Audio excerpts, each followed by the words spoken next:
Telespectadores, nossa grande alegria por estarmos com vocês mais uma vez no programa ASP-UF em Ação, da Associação de Professores Inativos da Universidade Federal Fluminense. Esse programa só ocorre graças a um convênio que nossa associação tem com a ProEx-UF. O tema de hoje é a Escola de Engenharia da Universidade Federal Fluminense. Falaremos agora sobre inovações.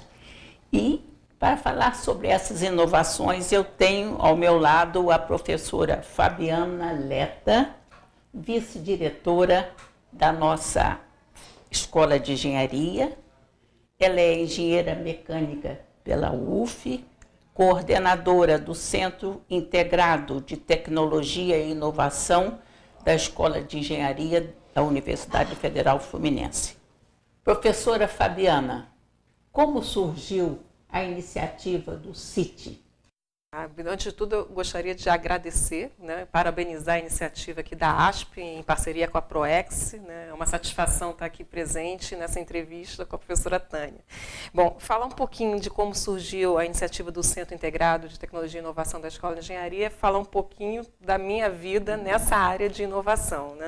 Eu já me envolvo com a temática desde quando aqui na universidade a gente começou a trabalhar a questão de ter um escritório voltado para a questão de patentes. Isso é o nosso ético, que atua e que existe até então, até agora. E depois, em 2009, eu acabei criando dentro da universidade a Agência de Inovação da UF, que tem o nome como Agir. Então, a ASP em Ação e a Agir, eu acho que é uma sintonia muito interessante. E, ano passado, em função da percepção que a gente teve com relação à questão da inovação na área tecnológica, a gente viu a necessidade de se criar um centro integrado de tecnologia e inovação na engenharia. Isso porque a gente percebe que a universidade, em particular a engenharia, tem muita possibilidade de trazer soluções inovadoras para a sociedade, mas, por outro lado, ela também não busca tanto a questão da patente. Então, a gente desenvolve muita tecnologia, mas acaba esquecendo um pouquinho desse lado, e o CIT ele vai vir exatamente ao encontro de fazer esse estímulo aos nossos professores, pesquisadores, aos nossos alunos, ao corpo técnico da universidade, da Escola de Engenharia, integradamente com outros setores, quer dizer, não é exclusivo apenas da Escola de Engenharia, porque a gente entende também que a inovação é uma ação multidisciplinar. O conhecimento ele não é detido, ele não é segmentado, não é particularizado só para uma área. Então, quando a gente tem um problema e quer solucionar esse problema, é fundamental a gente ouvir várias partes, não é ouvir só uma área do conhecimento. Então, a proposta do CIT, ela vem exatamente tentando atender essa questão, integrar conhecimentos, integrar profissionais, trazer novas soluções criativas e inovadoras para a sociedade. A escola da gente, e aí eu digo não só a escola, mas a universidade como um todo, ela tem uma responsabilidade muito além de apenas formar profissionais com competência, com conhecimento. Eu acho que a gente tem muito mais e deve muito mais à sociedade do que apenas colocar esses profissionais no mercado. Professora, essa sua ideia assim, de renovação do mundo, um mundo novo, Qual é o planejamento que se utiliza na CIT? Como se trabalha, enfim? Então, a proposta é trabalhar com problemas, Quais são os problemas que a sociedade demanda e tentar buscar as competências que nós dispomos na universidade, no sentido de resolver os problemas, de trazer essas soluções. Nesse primeiro momento, quer dizer, o CIT é novo, ele foi criado em 2014, então nós fizemos um planejamento estratégico para 2015 e 2016, focando prioritariamente nesse momento a questão de tecnologias assistivas, a questão de atendimento à saúde, atendimento ao idoso, biotecnologia, bioengenharia. Por quê? Porque a gente também vê que a engenharia, às vezes, não olha tanto para essas questões. A gente se preocupa muito, enquanto engenheiro, eu sou engenheira mecânica, né? A gente se preocupa muito em soluções industriais, né? Então, em resolver o problema, seja do pré-sal, né? Seja da construção, mas a gente, às vezes, não olha que tem outras demandas que a sociedade tem colocado para a gente e que a gente tem um conhecimento que pode dispor. Né, ouvindo, e aí volta a questão de ser integrado, né, ouvindo, né, as pessoas que lidam, por exemplo, com idoso, lidam com uma pessoa que é deficiente física, como que a gente pode atender e trazer uma nova tecnologia que vai melhorar a vida dessas pessoas. Né? Então, a proposta nesse momento do CIT é atuar nessas áreas. Né? É uma humanização, né, professora? Afinal de contas, é o humano que é o importante também, muito importante, né? E como a senhora vê o estímulo à inovação junto aos alunos? Como é que eles recebem isso? Os alunos recebem muito bem, né? Então a gente tem a satisfação de receber alunos também que vêm com uma vontade de atuar como engenheiros, de engenheirar. Então, quando a gente estimula esses alunos a criarem soluções, né, eles recebem bem.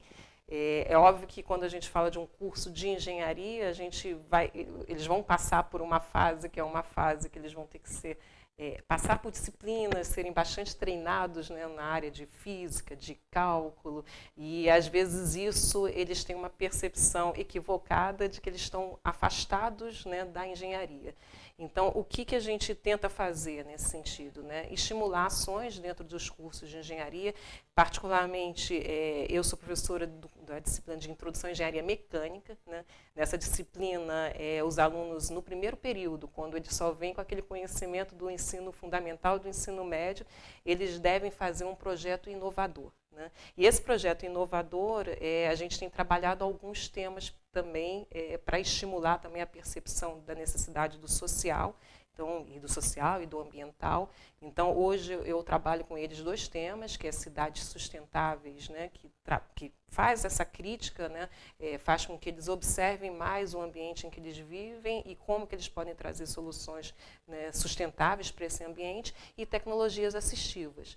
Então, eles durante o período, né, o primeiro período, né, quando eles são calouros, quando eles estão entrando na universidade, além de conhecer, né, o que eles podem fazer como engenheiros, conhecer a nossa universidade, eles têm que fazer um primeiro projeto. Então, eles põem a mão na massa, né, e as soluções são muito criativas. Né? Eles ainda não têm toda a base, todo o conhecimento, né, que eles vão adquirir, né, durante os 5 anos, né, que eles vão cursar aqui na nossa escola, mas assim, já dá para se ver um potencial enorme de inovação, de criar nesses alunos que estão entrando.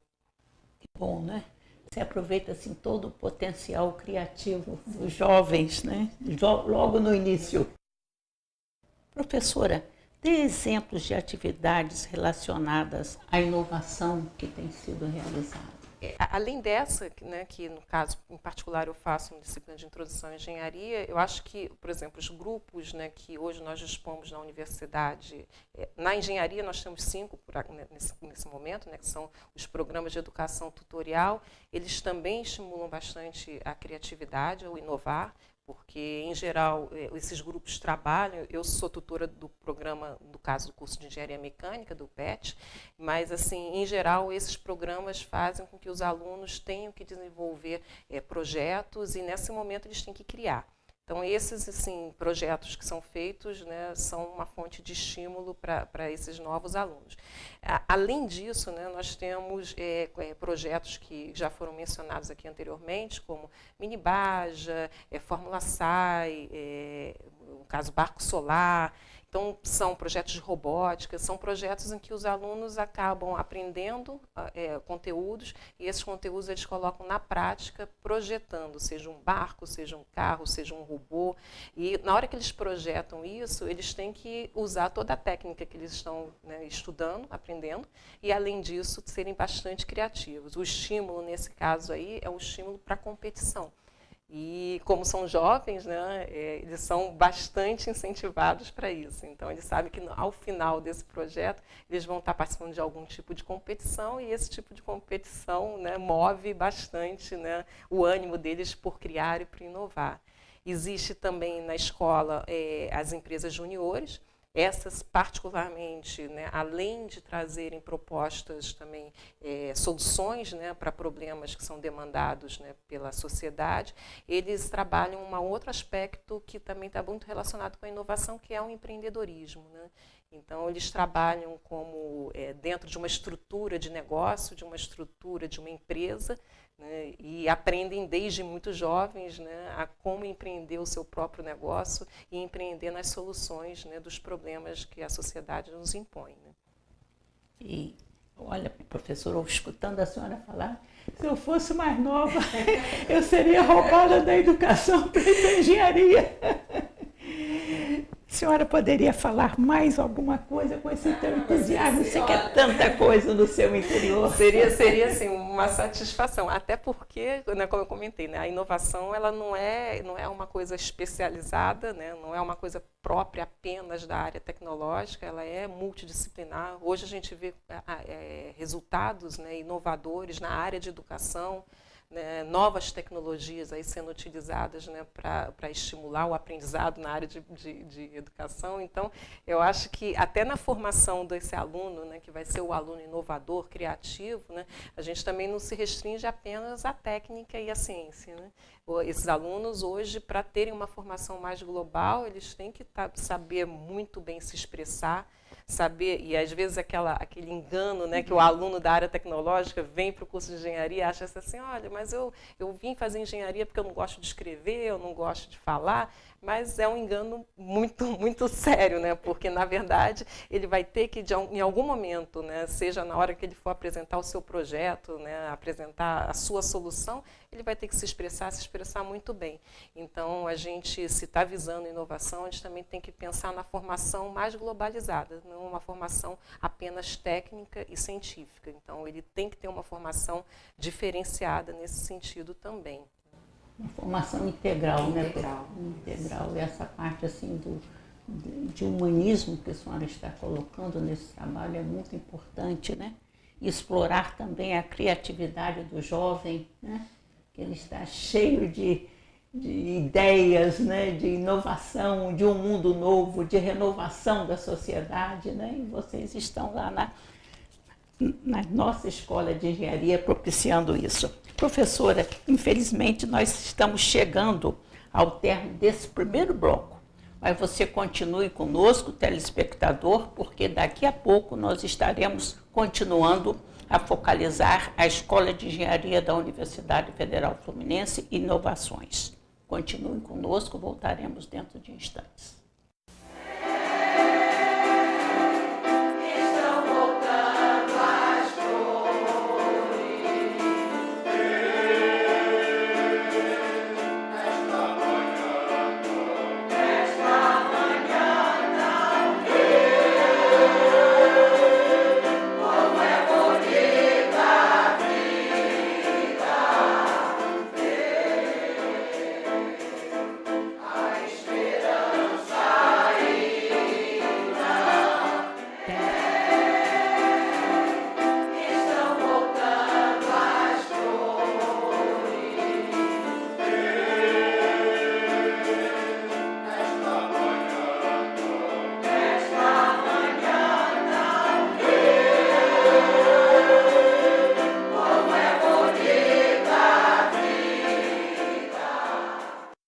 Neste segundo bloco do programa ASP UF em Ação, da Associação de Professores Inativos da Universidade Federal Fluminense, continuaremos focalizando o tema A Escola de Engenharia da UF, Inovação, entrevistando a professora Fabiana Leta, sua vice-diretora e coordenadora do Centro de Integração de Tecnologia e Inovação da Escola de Engenharia.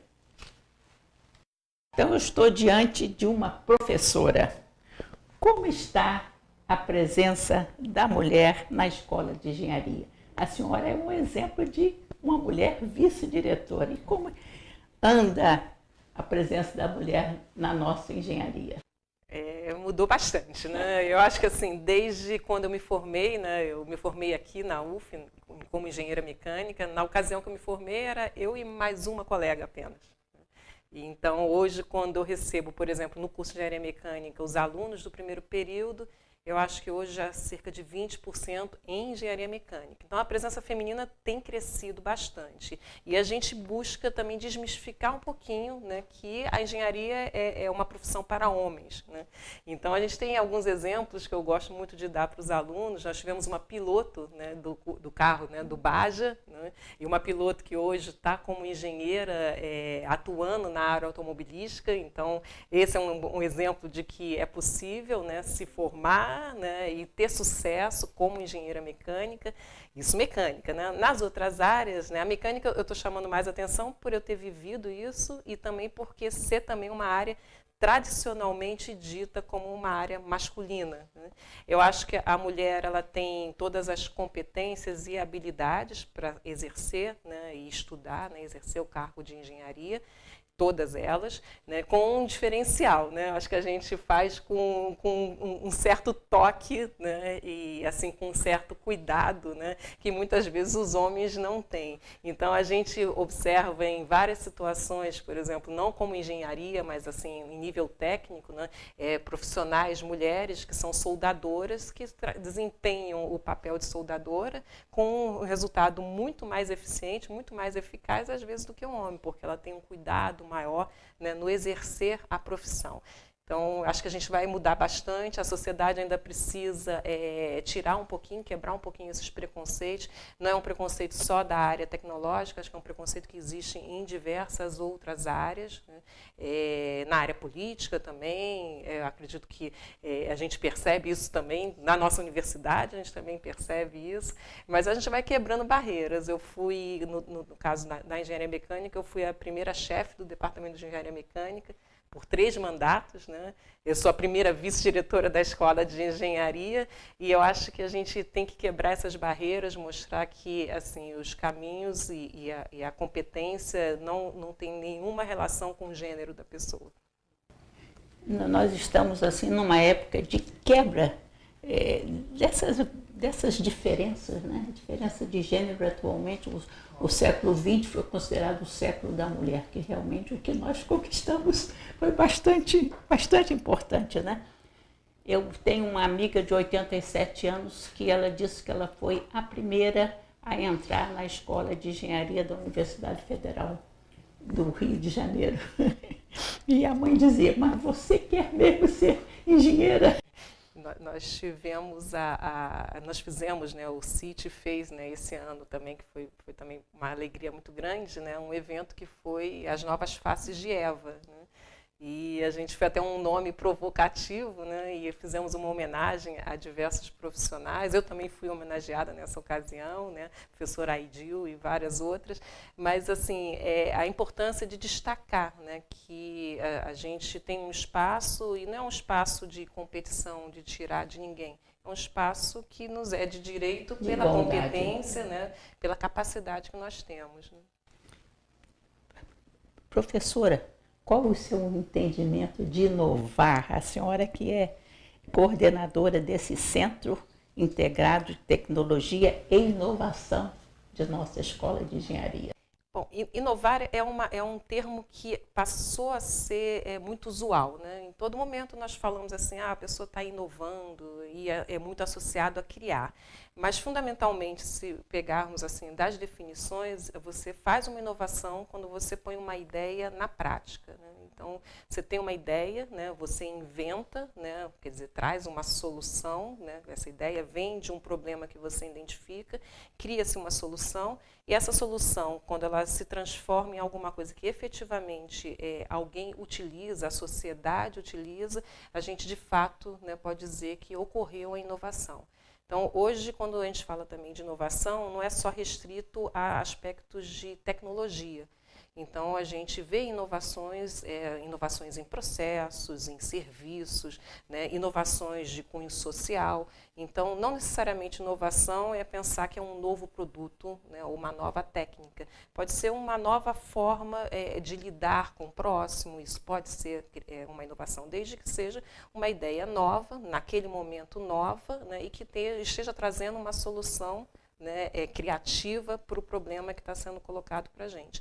Então, a gente vê inovações na área de saúde, na área, né, como eu comentei anteriormente, na área de educação, um novo protocolo, né, médico, né, no atendimento a um paciente, ele pode ser considerado uma inovação também, da mesma forma que a gente tem diversas inovações que nós nos beneficiamos, e aí o papel da engenharia é fundamental, né, em trazer novas tecnologias, né, e essas novas tecnologias estão aí, a cada momento a gente está mudando a nossa forma de se comunicar com redes sociais, a tecnologia que a gente utiliza nos aparelhos de telefone, celular, né, a comunicação ela tem avançado muito, e muito graças, né, aos aspectos de inovação tecnológica.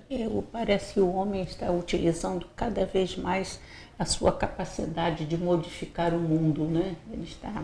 Nós estamos colocando o nosso pé como donos do mundo, né?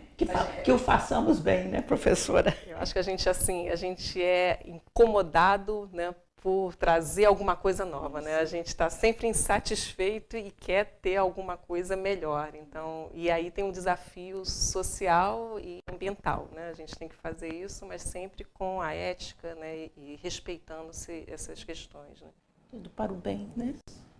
Professora, como o CIT prevê o atendimento às demandas da sociedade, que são tantas? São muitas, né? Na verdade, a gente prevê isso um pouco em continuidade à ação que nós fazíamos quando eu estava à frente da Agência de Inovação. Na ocasião, a gente fez um mapa, né, que era um mapa de competências de laboratórios aqui da universidade. Isso foi feito para a universidade como um todo, não só aqui em Niterói, quanto as unidades fora aqui da sede de Niterói. E nesse momento que a gente está fazendo direcionando para a área tecnológica, né? Esse direcionamento ele vai ser temático. Então, o que a gente está fazendo é identificar dentro do campus, né, da universidade, da área tecnológica, quais são as áreas prioritárias em que a gente tem possibilidade de oferecer soluções. Então, obviamente, assim, tem umas tradicionais, a gente pode falar de petróleo e gás, né, pode falar de naval, pode falar de telecomunicações, e tantas a área de defesa, né, que é um exemplo, né, que a gente tem também hoje bastante atuação dentro da escola de engenharia. Então, a gente está fazendo esse levantamento, né, e com um diferencial, né? O que a gente percebeu na experiência na agência de inovação é que muitas vezes o discurso que o professor, o pesquisador tem, não é um discurso que é facilmente entendido pela sociedade. Então, assim, há uma dificuldade de transformar o texto, né, científico, né, em algo que a sociedade se veja contemplada. Então, existem pesquisas excelentes sendo realizadas na universidade, sendo realizadas na escola de engenharia, e essas pesquisas, às vezes, elas não atingem a sociedade porque elas não reconhecem isso como um potencial de solucionar um problema que ela tem.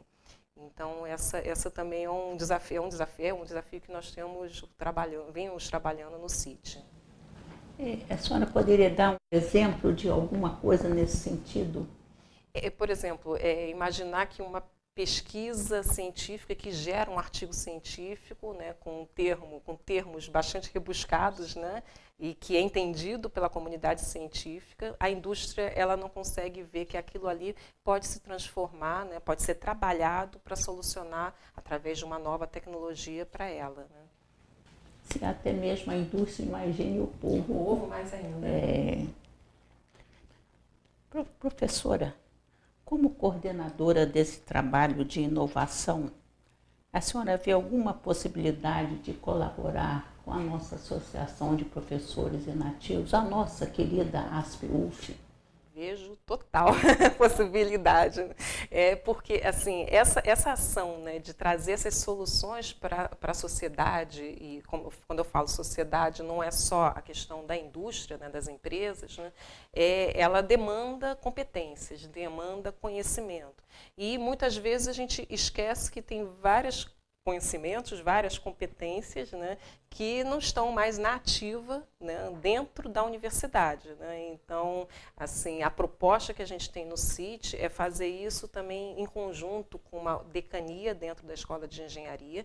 Essa decania, ela visa, né, no momento que a gente tem um problema demandado, né, a gente pretende atrair os pesquisadores, os conhecimentos, e em especial, né, dos professores, né, que já se aposentaram, né, e que não estão mais atuando como professores diretamente na universidade, para que eles ajudem a solucionar, a trazer essa solução, né, a resolver o problema que está sendo demandado. Eu acho que o CIT, né, ele vai ter um papel fundamental, ele está também se espelhando bastante num modelo que nós também tivemos bastante sucesso dentro da Escola de Engenharia, que foi um núcleo relacionado com a Marinha do Brasil. E aí o que acontece? A gente pretende desenvolver dentro da escola uma espécie de um hotel de empresas, né? Um hotel de demandas, em que a sociedade vem, a empresa vem, a indústria venha com o seu problema, e a gente vai identificar aqueles pesquisadores, sejam os que estão na ativa ou, né, os que já se encontram aposentados, que possam discutir, debater e propor soluções, né, para esses grupos, né, que venham nos procurar. Para isso, a gente tem que mostrar, né, para esse público o que a gente tem competência para resolver e para fazer.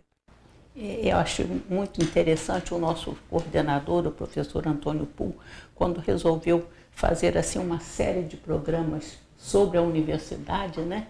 Eu penso que um dos objetivos que ele tinha é justamente fazer essa aproximação, porque nós, como professores aposentados da universidade, nós ainda assim sentimos essa universidade como nossa, né? Como nossa casa.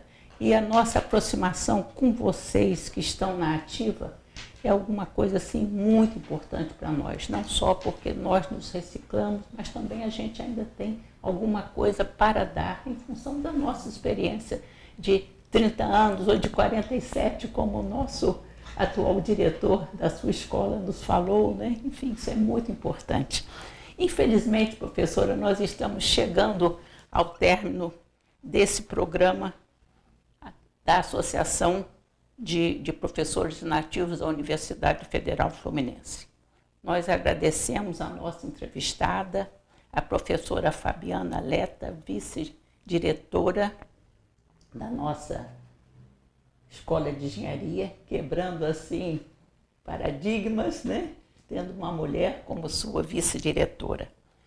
Agradecemos a senhora, a sua presença, e você, telespectador, continue conosco, acessando o nosso site, acessando o UFTube, e comunique-se conosco por telefone, nos visitando, assistindo às nossas atividades, porque, afinal de contas, a ASP, UF, existe para servir a comunidade niteroense.